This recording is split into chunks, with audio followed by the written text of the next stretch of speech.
Friends, welcome back to my channel. So ಎಲ್ಲರೂ ಹೇಗಿದ್ದೀರಾ? ನಾನು ಕೂಡ ಚೆನ್ನಾಗಿದ್ದೀನಿ. ನೀವೆಲ್ಲರೂ ಚೆನ್ನಾಗಿದ್ದೀರಾ ಅಂತ ಭಾವಿಸ್ತಾ ಇವತ್ತು ನೋಡಿ ಡಿಫ್ರೆಂಟಾಗಿ ನಾವು ಒಂದು ಮದುವೆ ಮನೆ ಸ್ಟೈಲಲ್ಲಿ ಮಜ್ಜಿಗೆ ಹುಳಿ ಮಾಡೋಣ. ನಾನು ಪಾರ್ಟ್ 1 ಮಾಡಿದ್ದೆ ಮಜ್ಜಿಗೆ ಹುಳಿ ಮದುವೆ ಮನೆ ಸ್ಟೈಲಲ್ಲಿ, ಹಾಗೆ ಪಾರ್ಟ್ 2 ಮಾಡ್ತಾಯಿದ್ದೀನಿ ಇವಾಗ. ಸೊ ಇದು ಮಜ್ಜಿಗೆ ಹುಳಿ, ಇದು ಮಂಗಳೂರು ಸೌತೆಕಾಯಿ ಅಂತಾರೆ, ಸಾಂಬಾರು ಸೌತೆಕಾಯಿ ಅಂತಲೂ ಹೇಳ್ತಾರೆ. ಸೊ ಇದು ನೀರು ಸಪ್ರೇಟ್ ಆಗದೆ, ಅಂದರೆ ನಾವು ಹೋಳುಗಳಲ್ಲಿ ನೀರು ಇವಾಗ ಬೇಯಿಸಿದಾಗ ನೀರು ಒಂದು ಕಡೆ ಬೇಳೆ ಒಂದು ಕಡೆ ಆ ಥರ ಆಗುತ್ತೆ.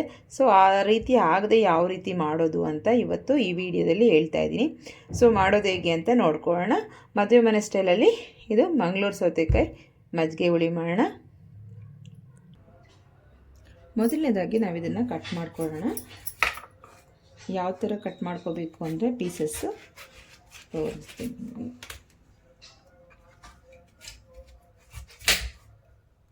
ನೋಡಿ ತುಂಬ ಚೆನ್ನಾಗಿದೆ. ತುಂಬ ಬಲ್ತಿರೋದು ತೊಗೋಬೇಡಿ, ತುಂಬ ಮೀಡಿಯಮ್ ಆಗಿರೋದು ತೊಗೊಳ್ಳಿ. ಈ ಥರ ಚೆನ್ನಾಗಿರುತ್ತೆ. ತುಂಬ ಬಲ್ತಿರೋದಾದರೆ ಬೆಂಡ್ ಥರ ಇರುತ್ತೆ. ನಾನೆಲ್ಲ ಈ ಥರ ಪೀಸಸ್ ಮಾಡ್ಕೊಂಡಿದ್ದೀನಿ. ಸೊ ಇವಾಗ ನೀಟಾಗಿ ಇದನ್ನೆಲ್ಲ ತೆಕ್ಕೊಂಬಿಡೋಣ. ಈ ಮೇಲೆ ಪೋರ್ಷನ್ ಪೂರ್ತಿ ತೆಗಿಬೇಕು. ಹಾಗೆ ಇದು ನೋಡಿ ಸಿಪ್ಪೆ ಕೂಡ ಕ್ಲೀನಾಗಿ ತೆಕ್ಕೊಂಬಿಡಬೇಕು. ತುಂಬ ಚೆನ್ನಾಗಿರುತ್ತೆ ಫ್ರೆಂಡ್ಸ್, ನೀವು ಮಾಡ್ಕೊಳ್ಳಿ ಮನೆಗಳಲ್ಲಿ, ತುಂಬ ಚೆನ್ನಾಗಿರುತ್ತೆ. ಹಾಗೆ ಟೇಸ್ಟ್ ಕೂಡ ತುಂಬ ಚೆನ್ನಾಗಿರುತ್ತೆ. ಹಾಗೆ ತುಂಬ ಸಿಂಪಲ್ಲಾಗಿ ಮುಗಿಸ್ಬೋದು ಈ ರೀತಿ ಮಜ್ಜಿಗೆ ಹುಳಿ. ಈಗ ಒಂದನ್ನು ನಾನು ಪೀಸ್ ಮಾಡಿ ತೋರಿಸ್ತೀನಿ ಯಾವ ಸೈಜಲ್ಲಿ ಬೇಕು ಅಂತ. ನೋಡಿ ಈ ಸೈಜಲ್ಲಿ ಕಟ್ ಮಾಡಿಕೊಂಡು ನಾವು ಇದರಲ್ಲಿ ಇಷ್ಟ ನೋಡಿ ಇಷ್ಟಿದ್ರೆ ಸಾಕು ನಮಗೆ ಹೋಳುಗಳು. ನೋಡಿ ಬೂದು ಕುಂಬಳಕಾಯಲ್ಲೆಲ್ಲ ಮಾಡಿ ನೋಡಿರ್ತೀರ. ಸೊ ಇದರಲ್ಲಿ ಕೂಡ ಮಾಡಿ ತುಂಬ ಚೆನ್ನಾಗಿರುತ್ತೆ. ಇದರಲ್ಲಿ ಸೋರೆಕಾಯಲ್ಲೆಲ್ಲ ಮಾಡ್ಬೋದು. ನೋಡಿ ಈ ಸೈಜಲ್ಲಿರಬೇಕು. ಎಲ್ಲದನ್ನು ಈ ಸೈಜಲ್ಲಿ ಕಟ್ ಮಾಡ್ಕೊಳ್ಳೋಣ. ವಿಡಿಯೋ ಪೂರ್ತಿಯಾಗಿ ನೋಡಿ ಫ್ರೆಂಡ್ಸ್. ಯಾರೆಲ್ಲ ಹೊಸಬ್ರು ನೋಡ್ತಾ ಇದ್ದೀರೋ ಪ್ಲೀಸ್ ಸಬ್ಸ್ಕ್ರೈಬ್ ಮಾಡಿ ನೋಡಿ. ಹಾಗೆ ಒಂದು ಲೈಕ್ ಮಾಡಿ, ಕಮೆಂಟ್ ಮಾಡಿ. ನಾವು ಇದನ್ನು ಬೇಯಿಸೋದಕ್ಕೆ ಒಂದು ಟ್ರಿಕ್ ಯೂಸ್ ಮಾಡ್ತಾಯಿದ್ದೀವಿ ಫ್ರೆಂಡ್ಸ್, ಹಾಗೆ ನೋಡಿ ನೀವು. ಸೊ ತುಂಬ ಚೆನ್ನಾಗಿರುತ್ತೆ. ಆ ಥರ ಮಾಡ್ಕೊಳ್ಳೋದ್ರಿಂದ ನಮಗೆ ಹೋಳುಗಳು ನೀಟಾಗಿ ನೀರು ಬಿಟ್ಕೊಳ್ಳಲ್ಲ. ಹಾಗೆ ಟೇಸ್ಟ್ ಕೂಡ ತುಂಬ ಚೆನ್ನಾಗಿ ಬರುತ್ತೆ. ಡೆಫಿನೆಟ್ಲಿ ನಿಮ್ಮ ಮನೆಗಳಲ್ಲಿ ನೀವು ಒಂದ್ಸರಿ ಟ್ರೈ ಮಾಡಿ ನೋಡಿ. ಯಾವಾಗಲೂ ಮಾಡೋದಕ್ಕೂ ಈ ಥರ ಮಾಡೋದಕ್ಕೂ ತುಂಬ ಡಿಫ್ರೆನ್ಸ್ ಇರುತ್ತೆ. ನೋಡಿ ಈ ರೀತಿ ನಾನೆಲ್ಲ ಕಟ್ ಮಾಡಿ ಇಟ್ಕೊಂಡಿದ್ದೀನಿ. ಈಗ ಇದಕ್ಕೆ ನಾನು ಮಿಕ್ಸಿ ಜಾರ್ಗೆ ಸ್ವಲ್ಪ ಕರ್ಡ್ ಸೇರಿಸ್ತಾ ಇದ್ದೀನಿ. ಸೊ ಕರ್ಡ್ ಸೇರಿಸ್ಬಿಟ್ಟು ನಾವು ಸ್ವಲ್ಪ ಒಂದು 2 ಟೇಬಲ್ ಸ್ಪೂನ್ ಅಷ್ಟೇ ಕರ್ಡು. ಸೊ ಇದಿಷ್ಟು ಸ್ವಲ್ಪ ನೀರನ್ನು ಸೇರಿಸಿ ಚೆನ್ನಾಗಿ ಮಿಕ್ಸಿ ಮಾಡ್ಕೊಳ್ಳಿ. ತುಂಬ ನೀರು ಮಜ್ಜಿಗೆ ಥರ ಆಗಬೇಕು. ತೋರಿಸ್ತೀನಿ ಹೇಗೆ ಅಂತ ನೋಡಿ.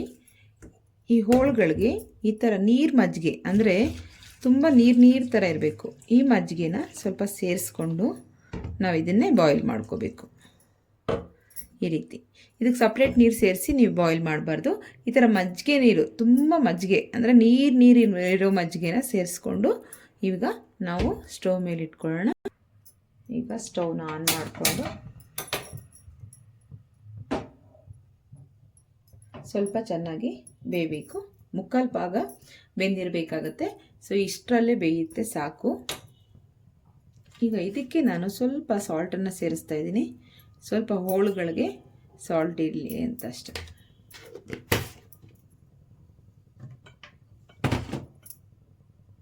ಈಗ ಮಸಾಲೆ ರೆಡಿ ಮಾಡ್ಕೊಳ್ಳೋಣ ನಾವು. ಪ್ಯಾನ್ ಸ್ವಲ್ಪ ಬಿಸಿಯಾಗಿದೆ. ನೋಡಿ 1 ಟೇಬಲ್ ಸ್ಪೂನಷ್ಟು ಧನಿಯಾ ಹಾಕ್ಕೊಳ್ಳಿ. ಹಾಗೆ ಒಂದು ಅರ್ಧ ಟೇಬಲ್ ಸ್ಪೂನಷ್ಟು ಕಾಳು ಮೆಣಸು, ಹಾಗೆ 1 ಟೇಬಲ್ ಸ್ಪೂನ್ ಜೀರಿಗೆ, ಹಾಗೆ ನೋಡಿ ನಾನು 1 ಇಂಚು ಶುಂಠಿ ಹಸಿದು, ಹಾಗೆ ನಿಮಗೆ ಖಾರಕ್ಕೆ ಎಷ್ಟು ಬೇಕೋ ಅಷ್ಟು ನೋಡಿ ಹಸಿಮೆಣಸಿನ್ಕಾಯಿ ಸೇರಿಸ್ಕೊಳ್ಳಿ. ಹಾಗೆ ಸ್ವಲ್ಪ ಕರಿಬೇವು. ಇದಿಷ್ಟು ಸ್ವಲ್ಪ ಮೀಡಿಯಮ್ ಫ್ಲೇಮಿಂದ ಫ್ರೈ ಮಾಡಿ ಇದಕ್ಕೆ 1-2 ಡ್ರಾಪ್ ಆಯಿಲ್ ಸೇರಿಸ್ಕೊಂಡು ಒಂದು ಅರ್ಧ ಟೇಬಲ್ ಸ್ಪೂನಷ್ಟು ನೀಟಾಗಿ ಫ್ರೈ ಮಾಡ್ಕೊಳ್ಳೋಣ. ಸ್ವಲ್ಪ ಹಸಿ ಸ್ಮೆಲ್ ಹೋಗೋವರೆಗೂ ಅಷ್ಟೇ. ಈ ರೀತಿ ಮಾಡ್ಕೊಳ್ಳೋದ್ರಿಂದ ತುಂಬ ಚೆನ್ನಾಗಿರುತ್ತೆ ಮಜ್ಜಿಗೆ ಹುಳಿ. ಹಾಗೆ ನೀವು ಇಷ್ಟಪಟ್ಟು ಕೂಡ ತಿನ್ಬೋದು. 1 ಟೈಮ್ ತಿಂದವರು ಇನ್ನೊಂದು ಟೈಮು ತಿನ್ನಬೇಕು ಅನಿಸುತ್ತೆ, ಆ ಥರ ಇರುತ್ತೆ. ಸೊ ತಿಂದೇ ಇರೋರು ಕೂಡ ಊಟ ಮಾಡ್ತಾರೆ ಈ ಥರ ಮಾಡ್ಕೊಳ್ಳೋದ್ರಿಂದ ಮಜ್ಜಿಗೆ ಹುಳಿ. ಸೊ ನೀವು ಈ ರೀತಿ ಮಾಡ್ಕೊಳ್ಳಿ ಒಮ್ಮೆ, ತುಂಬ ಚೆನ್ನಾಗಿರುತ್ತೆ. ಮಾಡೋ ಕ್ರಮ ಚೆನ್ನಾಗಿರಬೇಕು ಅಷ್ಟೇ ಫ್ರೆಂಡ್ಸ್. ತುಂಬ ಚೆನ್ನಾಗಿರುತ್ತೆ ಅಡುಗೆಗಳು. ಯಾವತ್ತೇ ಆಗಲಿ ಅಡುಗೆ ಚೆನ್ನಾಗಿದ್ದರೆ 4 ಜನ ಚೆನ್ನಾಗಿದೆ ಅಂತ ತಿಂದುಬಿಟ್ಟು ಹೇಳಿದ್ರೆ ಅದೇ ನಮಗೆ ಖುಷಿ. ಮಾಡಿರೋರಿಗೆ ಎಷ್ಟು ಕಷ್ಟಪಟ್ಟು ಮಾಡಿದ್ದೀವಿ ಅನ್ನೋದು ಕೂಡ ಮರ್ತೋಗ್ಬಿಡ್ತೀವಿ ಅದು ಚೆನ್ನಾಗಿದೆ ಅಂತ ಬಂದರೆ. ಸೊ ಅದೇ ಚೆನ್ನಾಗಿಲ್ಲ ಅಂದರೆ ಅಷ್ಟು ಶ್ರಮ ಕೂಡ ವೇಸ್ಟು ಅನಿಸುತ್ತೆ. ಸೊ ಈ ರೀತಿ ನೀಟಾಗಿ ಇನ್ನು ಫ್ರೈ ಮಾಡ್ಕೊಳ್ಳೋಣ. ನೋಡಿ, ನಾನು 1 ಟೇಬಲ್ ಸ್ಪೂನಷ್ಟು ಕಡಲೆಬೇಳೆ ನೆನೆಸಿಟ್ಕೊಂಡಿದ್ದೆ. 1 ಅವರ್, ಅರ್ಧ ಅವರ್, 1 ಅವರ್ ಮುಂಚೆ ನೆನೆಸಿಟ್ಕೊಳ್ಳಿ. ಅದನ್ನು ಕೂಡ ನಾವು ಇದಕ್ಕೆ ಹಾಕಿ ಸ್ವಲ್ಪ ಫ್ರೈ ಮಾಡ್ಕೊಳ್ಳೋಣ. ತುಂಬ ಜಾಸ್ತಿ ಬೇಡ, ಒಂದು ಅರ್ಧ ಟೇಬಲ್ ಸ್ಪೂನ್ ಅಷ್ಟೇ. ತುಂಬ ಚೆನ್ನಾಗಿರುತ್ತೆ ನಮಗೆ ಮಜ್ಜಿಗೆ ಹುಳಿ. ಆ ಪರಿಮಳ ಕೂಡ ತುಂಬ ಚೆನ್ನಾಗಿರುತ್ತೆ. ಹಾಗೆ ನಮಗೆ ಮಜ್ಜಿಗೆ ಹುಳಿ ಕಲರ್ ಅನ್ನೋದು ಕೂಡ ಚೇಂಜ್ ಆಗಲ್ಲ, ಅಷ್ಟು ಚೆನ್ನಾಗಿ ಬರುತ್ತೆ ಈ ರೀತಿ ಮಾಡ್ಕೊಳ್ಳೋದ್ರಿಂದ. ಸ್ವಲ್ಪ ಅಷ್ಟೇ, ಅದು ಕೂಡ ಹಸಿ ವಾಸನೆ ಹೋಗೋವರೆಗೂ. ಹಾಗೆ ನಾವು ಇದಕ್ಕೇ ಸ್ವಲ್ಪ ತೆಂಗಿನಕಾಯಿ ತುರಿದಿಟ್ಕೊಂಡಿದ್ದೀನಿ. ಸೊ ಅದನ್ನು ಕೂಡ ಸೇರಿಸ್ಕೊಳ್ಳೋಣ. ಈಗ ಇದಕ್ಕೆ ನಾನು ತೆಂಗಿನಕಾಯಿ ತುರಿ ಸೇರಿಸ್ಕೊತೀನಿ. ಒಂದು ಅರ್ಧ ಹೋಳಷ್ಟು ತೆಂಗಿನಕಾಯಿ ಆದರೆ ಸಾಕು. ಅದು ಕೂಡ ಮೇಲೆ ಪೋರ್ಷನ್ ಮಾತ್ರ ತೆಕ್ಕೋಬೇಕು. ಅಂದರೆ ಸ್ವಲ್ಪ ಕೆಳಗಡೆ ಬ್ಲ್ಯಾಕ್ ಕಲರ್ ಎಲ್ಲ ಇರುತ್ತಲ್ಲ, ಸ್ವಲ್ಪ ಬ್ರೌನ್ ಕಲರು, ಅದನ್ನೆಲ್ಲ ತೆಕ್ಕೋಬೇಡಿ. ಮೇಲೆ ಪೊಸಿಷನ್ ಏನಿದೆ ವೈಟ್ ಕಲರ್ದು ಅದು ಮಾತ್ರ ತೆಕ್ಕೊಳ್ಳಿ. ಆವಾಗ ನಮಗೆ ಸಾಂಬಾರು ಕಲರ್ ಅನ್ನೋದು ಚೇಂಜ್ ಆಗಲ್ಲ. ಹಾಗೆ ತುಂಬ ಚೆನ್ನಾಗಿ ಬರುತ್ತೆ ನಮ್ಮ ಮಜ್ಜಿಗೆ ಹುಳಿ. ಸೊ ಈ ರೀತಿ ಎಲ್ಲ ಫ್ರೈ ಮಾಡ್ಕೊಳ್ಳೋಣ. ಇದಕ್ಕೆ ನಾನೀಗ 1 ಟೇಬಲ್ ಸ್ಪೂನ್ ಸಾಸಿವೆ ಸೇರಿಸ್ಕೊತಾ ಇದ್ದೀನಿ. ಸೊ ಇದು ಎಣ್ಣೆಯಲ್ಲೇ ಹಾಕ್ಕೋಬೇಡಿ. ಈ ಥರ ತೆಂಗಿನಕಾಯಿ ಜೊತೆಯಲ್ಲಿ ಹಾಕ್ಕೊಂಡ್ರೆ ಅದು ತುಂಬ ಸಿಡಿಯಲ್ಲ, ಸ್ವಲ್ಪ ಹಸಿ ಸ್ಮೆಲ್ ಆಗಿ ಇರುತ್ತೆ. ಆಗಿದ್ರೆ ಚೆನ್ನಾಗಿರುತ್ತೆ ಮಜ್ಜಿಗೆ ಹುಳಿಗೆ. ಸೊ ನೋಡಿ, ಇದು ನಾವು ಎಣ್ಣೆಲಿ ಹಾಕಿದರೆ ಚಿಟಪಟ ಅಂತ ಎಲ್ಲ ಸೀದೋಗಿರೋದು ಸ್ವಲ್ಪ. ಸೊ ನಾವು ಈ ರೀತಿ ಹಾಕ್ಕೊಳ್ಳೋದ್ರಿಂದ ಆ ಬಿಸಿಯಲ್ಲಿ ಅಷ್ಟೇ ಮಾತ್ರ ಸ್ವಲ್ಪ ಬಾಡಬೇಕಷ್ಟೇ. ಅದು ಅಂದರೆ ಚಟಪಟ ಅಂತ ಸೀದೋಗಬಾರ್ದು. ಸೊ ಈ ರೀತಿ ಆಗೋದ್ರಿಂದ ನಮಗೆ ರುಬ್ಬುವಾಗ ಅದು ಸಾಸಿವೆದು ಪರಿಮಳ ನೀಟಾಗಿ ಬಿಟ್ಕೊಳ್ಳುತ್ತೆ. ಲಾಸ್ಟಲ್ಲಿ ಹಾಕ್ಕೋಬೇಕು. ಎಲ್ಲ ಹಾಕಿ ನಾವು ಲಾಸ್ಟಲ್ಲಿ ಈ ಥರ ತೆಂಗಿನಕಾಯಿ ಹಾಕೋತೀವಲ್ಲ, ಆ ಟೈಮಲ್ಲಿ ಸ್ವಲ್ಪ ಹಾಕ್ಕೊಂಡ್ರೆ ತುಂಬ ಚೆನ್ನಾಗಿರುತ್ತೆ. ಈಗ ಇದು ಸಾಕು, ಬಿಸಿ ಆದರೆ ಅಷ್ಟೇ ಸಾಕು. ಈಗ ಆಫ್ ಮಾಡ್ಕೊಳ್ಳೋಣ. ಈಗ ಇದನ್ನು ನಾವು ಒಂದು ಪ್ಲೇಟ್ಗೆ ತೆಕ್ಕೊಳ್ಳೋಣ. ಒಂದು ಪ್ಲೇಟ್ಗೆ ತೆಕ್ಕೊಳ್ತಾ ಇದ್ದೀನಿ. ಪ್ಲೇಟಲ್ಲಿ ಹಾಕ್ಕೊಳ್ಳೋದ್ರಿಂದ ಸ್ವಲ್ಪ ತಣ್ಣಗಾಗುತ್ತೆ ನೀಟಾಗಿ. ನೋಡಿ, ನೀಟಾಗಿ ಬಂದುಬಿಟ್ಟಿದೆ. ಸೊ ಇದು ಸ್ವಲ್ಪ ತಣ್ಣಗಾಗಲಿ, ತುಂಬ ಬಿಸಿ ಇದೆ ಅಲ್ವಾ. ಸ್ವಲ್ಪ ತಣ್ಣಗಾದ್ಮೇಲೆ ನಾವು ಇದನ್ನು ಮಿಕ್ಸಿ ಮಾಡ್ಕೊಳ್ಳೋಣ. ಇಲ್ಲಿ ನೋಡಿ, ನಾವು ಇಷ್ಟೊತ್ತು ಬೇಯಿಸ್ಕೊಂಡ್ವಲ್ಲ, ಸೊ ಇದು ಹೋಳುಗಳು ನೀಟಾಗಿ ಬೆಂದಿದೆ. ನೋಡಿ, ನಾವು ಹಾಕಿರೋ ಮಜ್ಜಿಗೆ ಕೂಡ ನೀಟಾಗಿ ಖಾಲಿಯಾಗಿದೆ. ಎಷ್ಟು ನೀಟಾಗಿ ಬೆಂದಿದೆ, ಫುಲ್ ಬೆಂದಿದೆ ಇದು. ಇವಾಗ ಇದನ್ನು ಪಕ್ಕಕ್ಕೆ ಎತ್ತಿ ಇಟ್ಕೊಳ್ಳೋಣ. ಇದರಲ್ಲಿ ವೇಸ್ಟ್ ಮಾಡೋದೇನೂ ಇಲ್ಲ, ಈಗೇನೆ ನಾವು ಸೇರಿಸ್ಕೋಬೋದು. ಇಲ್ಲಿ ನೋಡಿ, ನಾನು ಫಸ್ಟು ಮಿಕ್ಸಿ ಜಾರ್ಗೆ ಸ್ವಲ್ಪ ಕೊತ್ತಂಬರಿ ಸೊಪ್ಪು ಸೇರಿಸ್ಕೊಂಡಿದ್ದೀನಿ. ಸ್ವಲ್ಪ ಅಂದರೆ ಸ್ವಲ್ಪನೇ, ಏನು ಜಾಸ್ತಿ ಅಲ್ಲ, ಸ್ವಲ್ಪ. ಈಗ ಇದಕ್ಕೆ ನಾನು ತಣ್ಣಗಾಗಿದೆ ಮಸಾಲೆ, ನಾವು ಇದನ್ನು ರುಬ್ಕೊಂಬರೋಣ.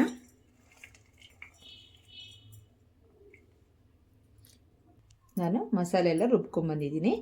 ಈಗ ಸ್ಟವ್ನ ಆನ್ ಮಾಡಿಕೊಂಡು ನಾನು ಪಾತ್ರೆ ಇಟ್ಕೊಂಡಿದ್ದೀನಿ. ಇದಕ್ಕೆ ನಾವು ಬೇಯಿಸಿಟ್ಕೊಂಡು ಇರೋ ಸೇರಿಸ್ಕೊಂಡ್ಬಿಡೋಣ.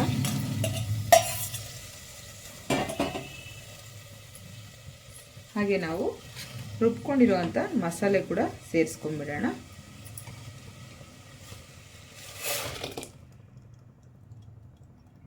ಹಾಗೆ ಬೌಲ್ ತೊಳೆದಿರೋ ನೀರು ಕೂಡ ಸೇರಿಸ್ಕೊತೀನಿ. ಇವಾಗ ಚೆನ್ನಾಗಿ ಮಿಕ್ಸ್ ಮಾಡ್ಕೊಳ್ಳೋಣ. ನಿಮಗೆ ಯಾವ ಅದಕ್ಕೆ ಬೇಕೋ ಅದಕ್ಕೆ ನೀರನ್ನು ಸ್ವಲ್ಪ ಸೇರಿಸ್ಕೊಳ್ಳಿ. ತುಂಬ ತೆಳುಗೂ ಬೇಡ, ತುಂಬ ಗಟ್ಟಿಗೂ ಬೇಡ. ನಾವಿನ್ನು ಇದಕ್ಕೆ ಮಜ್ಜಿಗೆ ಕೂಡ ಸೇರಿಸ್ಬೇಕಾಗುತ್ತೆ, ಮೊಸರು. ಸೊ ಹಾಗಾಗಿ ಈ ಅದಕ್ಕೆ ಇರಲಿ, ಸ್ವಲ್ಪ ಗಟ್ಟಿಗೆ ಇರಲಿ. ಸ್ವಲ್ಪ ಇದು ತುಂಬ ಬೆಂದ ಮೇಲೆ ಕೂಡ ಸ್ವಲ್ಪ ಗಟ್ಟಿಯಾಗೋ ಚಾನ್ಸಸ್ ಇರುತ್ತೆ. ಯಾಕೆ ಅಂದರೆ ನಾವು ಕಡಲೆಬೇಳೆ ಎಲ್ಲ ಸೇರಿಸಿರ್ತೀವಲ್ಲ, ಸೊ ಹಾಗಾಗಿ ಇದನ್ನು ಸ್ವಲ್ಪ ಗಟ್ಟಿ ಆಗುತ್ತೆ. ಇವಾಗ ಚೆನ್ನಾಗಿ ಒಂದು ಕುದಿ ಬರಲಿ. ನೋಡಿ, ಈಗ ಚೆನ್ನಾಗಿ ಕುದಿ ಬಂದಿದೆ. ನೋಡಿ, ಈ ಥರ ಎಷ್ಟು ನೀಟಾಗಿ ಕಲರ್ಫುಲ್ ಆಗಿದೆ. ಮಜ್ಜಿಗೆ ಹುಳಿ ಅಂದ್ರೆ ಹೀಗೆ ಅರಿಶಿನ ಪುಡಿ ಅದೆಲ್ಲ ಬಳಸಬಾರ್ದು. ಹಾಗೆ ಈರುಳ್ಳಿ ಬೆಳ್ಳುಳ್ಳಿ ಇವು ಯಾವುದೂ ಇಲ್ಲ. ಬ್ರಾಹ್ಮಣರ ಸ್ಟೈಲಲ್ಲಿ ನಾವು ಈ ಥರ ಮಾಡಿಕೊಂಡ್ರೆ ತುಂಬ ಚೆನ್ನಾಗಿರುತ್ತೆ. ಸೊ ಎಲ್ಲರೂ ಕೂಡ ಮಾಡ್ಕೋಬೋದು, ಬ್ರಾಹ್ಮಣರೇ ಅಂತೆಲ್ಲ. ಸೊ ಅವರು ಈರುಳ್ಳಿ ಬೆಳ್ಳುಳ್ಳಿ ಇಲ್ಲ ಅಂದರೂ ಕೂಡ ನೋಡಿ ಈ ಥರ ಒಳ್ಳೆ ರೆಸಿಪಿಗಳು ಮಾಡ್ತಾರೆ, ತುಂಬ ಚೆನ್ನಾಗಿರುತ್ತೆ. ನಾವು ಪ್ರತಿಯೊಂದಕ್ಕೂ ಈರುಳ್ಳಿ ಬೆಳ್ಳುಳ್ಳಿ ಎಲ್ಲ ಸೇರಿಸ್ತೀವಿ. ಸೊ ಅದಿಲ್ಲದೇ ನಾವು ಯಾವ ರೀತಿ ಮಾಡ್ಕೊಳ್ಳೋದು ಅಂತ ಈ ಥರ ನೋಡ್ಕೊಂಡು ಮಾಡ್ಕೊಳ್ಳಿ. ನೋಡಿ ಇಷ್ಟು ಗಟ್ಟಿಯಾಗಿದೆ. ನಾವು ಇನ್ನು ಮೊಸರು ಸೇರಿಸ್ಬೇಕಲ್ಲ, ಸ್ವಲ್ಪ ಇನ್ನೂ ತೆಳುವಾಗುತ್ತೆ. ಸೊ ಇವಾಗ ನಾವು ಹೋಳುಗಳು ಬೇಯೋದಕ್ಕೆ ಮಾತ್ರ ನಾವು ಸಾಲ್ಟನ್ನು ಸೇರಿಸ್ಕೊಂಡಿದ್ವಿ. ಈಗ ಸ್ವಲ್ಪ ಸಾಲ್ಟನ್ನು ಸೇರಿಸ್ಕೊಳ್ಳೋಣ, ಯಾಕೆಂದರೆ ಮೊಸರೆಲ್ಲ ಸೇರಿಸ್ತೀವಲ್ಲ, ಸ್ವಲ್ಪ ನಮಗೆ ಜಾಸ್ತಿನೇ ಅದು ಮಜ್ಜಿಗೆ ಮೊಸರು ಸೇರಿಸಿದಾಗ ಸ್ವಲ್ಪ ಉಪ್ಪು ಬೇಕಾಗುತ್ತೆ. ಸೊ ನಾನು ಹಾಗಾಗಿ 1 ಟೇಬಲ್ ಸ್ಪೂನ್ ಅಷ್ಟು ಫುಲ್ ಸೇರಿಸಿದ್ದೀನಿ. ಆಮೇಲೆ ಬೇಕಾದರೆ ಕಮ್ಮಿ ಆದರೂ ಕೂಡ ನೀವು ಮತ್ತೆ ಸೇರಿಸ್ಕೋಬೋದು.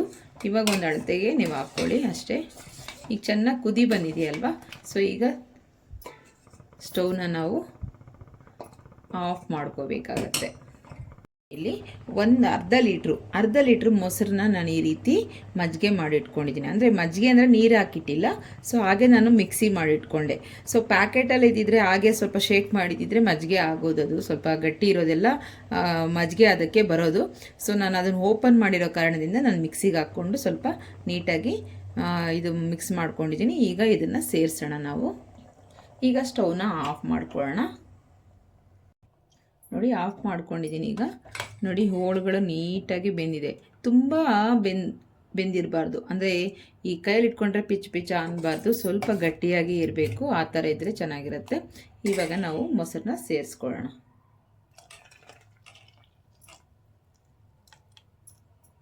ಬೇಕಾದರೆ ನೀವು ಇದಕ್ಕೆ ಸ್ವಲ್ಪ ನೀರನ್ನು ಸೇರಿಸ್ಕೊಂಡು ಹಾಕ್ಕೊಳ್ಳೋಣ. ನಾನೊಂದು 2 ಟೇಬಲ್ ಸ್ಪೂನ್ ಅಷ್ಟು ನೀರು ಸೇರಿಸಿ ಮಿಕ್ಸ್ ಮಾಡಿ ಹಾಕಿದ್ದೀನಿ. ಈಗ ಚೆನ್ನಾಗಿ ನಾವು ಮಿಕ್ಸ್ ಮಾಡ್ಕೊಳ್ಳೋಣ. ನೋಡಿ ಯಾವುದೇ ರೀತಿ ಮೊಸರು ಒಡೆದೋಗಲ್ಲ, ಹಾಗೆ ಟೇಸ್ಟ್ ಕೂಡ ತುಂಬ ಚೆನ್ನಾಗಿರುತ್ತೆ. ಅದು ಹೋಳುಗಳು ನೀರು ಸಪ್ರೇಟ್ ಆಗುತ್ತೆ ಈ ಮಜ್ಜಿಗೆ ಹುಳಿಯಲ್ಲಿ. ಹಾಗೆ ನಾವು ಹಾಕೋ ಮೊಸರು ಒಡೆದೋಗುತ್ತೆ ಅನ್ನೋರು ಈ ರೀತಿ ಫಾಲೋ ಮಾಡ್ಕೊಳ್ಳಿ ನೀವು.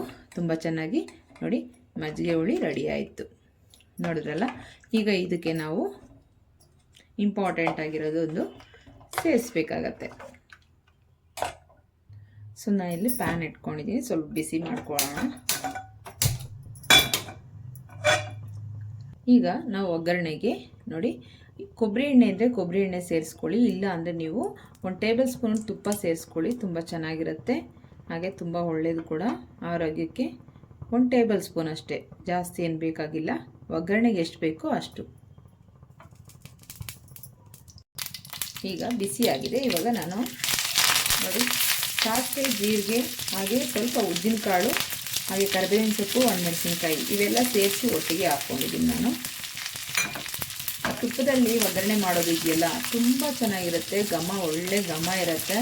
ಹಾಗೆ ಮಜ್ಜಿಗೆ ಹುಳಿ ಟೇಸ್ಟ್ ಕೂಡ ತುಂಬ ಚೆನ್ನಾಗಿ ಬರುತ್ತೆ. ಈ ಸ್ವಲ್ಪ ಫ್ರೈ ಆಗಲಿ. ಇದಾಗಿದೆ, ಈಗ ನಾವು ಸೇರಿಸ್ಕೊಳ್ಳೋಣ. ನೋಡಿ ಇದಾಗಿದೆ, ಈಗ ಒಗ್ಗರಣೆ ಇದಕ್ಕೆ ಸೇರಿಸ್ಕೊಳ್ಳೋಣ. ಹಾಗೆ ಸ್ಟವ್ ಆನ್ ಮಾಡ್ಕೊಳ್ಳಿ, ಲೋ ಫ್ಲೇಮ್ ಇಟ್ಕೊಂಡು 1 2 ನಿಮಿಷ ಕುದಿಸ್ಕೋಬೇಕಾಗತ್ತೆ. ನಾವು ಮಜ್ಜಿಗೆ ಮೊಸರು ಹಾಕುವಾಗ ಆಫ್ ಮಾಡಿಕೊಂಡು ಹಾಕೋರಿ. ಆಮೇಲೆ ನಾವು ಈ ಥರ ಎಲ್ಲ ಮಿಕ್ಸ್ ಮಾಡಿದ್ಮೇಲೆ ಸ್ವಲ್ಪ ಒಗ್ಗರಣೆ ಹಾಕ್ಕೊಳ್ಳೋ ಅಷ್ಟು ಟೈಮು ತಣ್ಣಗಾಗೋಷ್ಟು ಆಮೇಲೆ ನಾವು ಒಗ್ಗರಣೆ ಸೇರಿಸ್ಕೊಂಡು 1 2 ನಿಮಿಷ ಕುದಿಸ್ಕೊಂಡ್ರೆ ಸಾಕು. ಅಂದರೆ ಲೋ ಫ್ಲೇಮ್ ಇಟ್ಕೊಂಡು ಅಷ್ಟೇ, ಹೈ ಫ್ಲೇಮ್ ಬೇಡ. ಈಗ ಟೇಸ್ಟ್ ಮಾಡಿ ನೋಡ್ಕೊಳ್ಳಿ ಒಂದು ಸ್ವಲ್ಪ. ಹಾಗೆ ನಾವು ಸಾಲ್ಟ್ ಜಾಸ್ತಿ ಕಮ್ಮಿ ಇದೆಯಾ ಗೊತ್ತಾಗುತ್ತೆ. ಕರೆಕ್ಟಾಗಿದೆ. ನಿಮಗೆ ನೀವು ರೈಸ್ಗೆ ಏನಾದರೂ ಸಾಲ್ಟನ್ನು ಸೇರಿಸಿ ಬೇಯಿಸೋದೆ, ಅಂದರೆ ಉಪ್ಪು ಹಾಕಿ ಅನ್ನ ಮಾಡ್ಕೊಳ್ಳೋ ಹಂಗಿದ್ರೆ, ಸೊ ಸಾಂಬಾರಿಗೆ ಸ್ವಲ್ಪ ಉಪ್ಪು ಕಮ್ಮಿನೇ ಇರಲಿ. ಇಲ್ಲ ರೈಸ್ಗೆ ನೀವು ಉಪ್ಪು ಹಾಕಲ್ಲ ಅನ್ನೋ ಹಾಗಿದ್ರೆ ಸಾಂಬಾರಿಗೆ ಸ್ವಲ್ಪ ಕರೆಕ್ಟಾಗಿ ಉಪ್ಪನ್ನು ಹಾಕಿದ್ರೆ ನೀವು ಅದಕ್ಕೆ ಸರಿ ಹೋಗುತ್ತೆ. ಸೊ ಆ ಥರ ಕೆಲವು ಮನೆಯಲ್ಲಿ ಸಾಲ್ಟನ್ನು ಸೇರಿಸಲ್ಲ. ನಮ್ಮ ಮನೆಯಲ್ಲೆಲ್ಲ ರೈಸ್ಗೆ ನಾವು ಉಪ್ಪು ಹಾಕಲ್ಲ. ಸೊ ಬ್ರಾಹ್ಮಣರ ಮನೆಗಳಲ್ಲೂ ಸಾಲ್ಟ್ ಹಾಕಿ ರೈಸ್ ಕುಕ್ ಮಾಡಲ್ಲ. ಸೊ ಕೆಲವೊಬ್ಬರು ಸಾಲ್ಟ್ ಹಾಕ್ಬಿಟ್ಟು ರೈಸ್ ಬೇಯಿಸ್ತಾರೆ. ಸೊ ಆ ಥರ ಮಾಡಬಾರ್ದು ಅಂತ ಹೇಳ್ತಾರೆ. ಅನ್ನಕ್ಕೆ ನಾವು ಉಪ್ಪು ಹಾಕಿ ಬೇಯಿಸಬಾರ್ದು ಅಂತಾರೆ. ಇನ್ನು ಕೆಲವು ಜನ ಹಾಗೆ ಮಾಡಬಾರ್ದು, ಅದಕ್ಕೆ ಉಪ್ಪು ಹಾಕೇ ಬೇಯಿಸಬೇಕು ಅಂತ ಇನ್ನು ಕೆಲವು ಜನ ಅಂತಾರೆ. ಸೊ ನಿಮ್ಮ ಅಭಿಪ್ರಾಯ ಏನು ಅಂತ ಕಾಮೆಂಟ್ ಬಾಕ್ಸಲ್ಲಿ ತಿಳಿಸಿ. Okay friends. ಸೊ ಈಗ ಮಜ್ಜಿಗೆ ಹುಳಿ ರೆಡಿಯಾಗಿದೆ. ಈಗ ನಾವು ಬೌಲ್ಗೆ ಸರ್ವ್ ಮಾಡ್ಕೊಳ್ಳೋಣ. ನೋಡಿ ಈಗ ಬೌಲ್ಗೆ ಸರ್ವ್ ಮಾಡ್ಕೊಂಡಿದ್ದೀನಿ. ಸೊ ಈಗ ನಾವು ಸ್ವಲ್ಪ ಕೊತ್ತಂಬರಿ ಸೊಪ್ಪು ಸೇರಿಸ್ಕೊಳ್ಳೋಣ. ಸೊ ಮಜ್ಜಿಗೆ ಹುಳಿ. ಸೊ ನೋಡಿ ಫ್ರೆಂಡ್ಸ್, ಮಂಗಳೂರು ಸೌತೆಕಾಯಿಂದ ಮಜ್ಜಿಗೆ ಹುಳಿ ಮಾಡೋದು ಹೇಗೆ ಅಂತ ನೋಡಿದ್ರಲ್ಲ. ಸೊ ರೆಡಿ ಆಯಿತು ಮಜ್ಜಿಗೆ ಹುಳಿ. ನಿಮ್ಮನೇಲಿ ಕೂಡ ಮಾಡ್ಕೊಳ್ಳಿ, ಟೇಸ್ಟ್ ಮಾಡಿ ಹೇಗಿದೆ ಅಂತ ನನಗೆ ಕಮೆಂಟ್ ಮಾಡಿ. ಸೊ ಈ ವಿಡಿಯೋ ನಿಮ್ಗೆ ಇಷ್ಟ ಆಗಿದರೆ ಒಂದು ಲೈಕ್ ಮಾಡಿ, ಕಮೆಂಟ್ ಮಾಡಿ, ಶೇರ್ ಮಾಡಿ. ಓಕೆ ಫ್ರೆಂಡ್ಸ್, ಹಾಗೆ ಯಾರೆಲ್ಲ ಸಬ್ಸ್ಕ್ರೈಬ್ ಮಾಡದೆ ನೋಡ್ತಾ ಇದ್ದೀರೋ ಪ್ಲೀಸ್ ಸಬ್ಸ್ಕ್ರೈಬ್ ಮಾಡಿ. Thank you for watching. ತುಂಬ ಚೆನ್ನಾಗಿರುತ್ತೆ, ನಿಮ್ಮಲ್ಲಿ ಡೆಫಿನೆಟ್ಲಿ ಟ್ರೈ ಮಾಡ್ಕೊಳ್ಳಿ ರೈಸ್ಗೆ. ಹಾಗೆ ಮದುವೆ ಮನೆ ಸ್ಟೈಲಲ್ಲಿ ರುಚಿ ಕೂಡ ನಿಮ್ಮನೇಲೇ ಸಿಗತ್ತೆ.